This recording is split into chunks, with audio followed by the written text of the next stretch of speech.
ازيكم عاملين ايه؟ يا رب تكونوا بألف خير.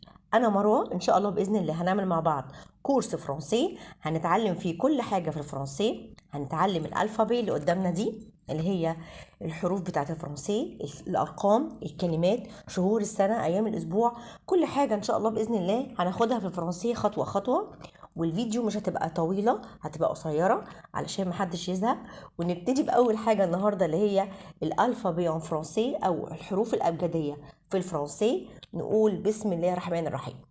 قدامنا هنا ورقه اهي قدامنا عباره عن كلها حروف الابجديه الفرنسيه.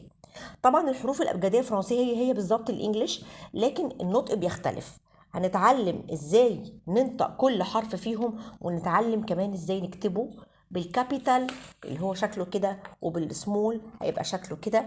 لكن قبل ما نتعلم الكتابه لازم الاول نعرف نقرا وننطق الحرف كويس قوي قوي. طيب،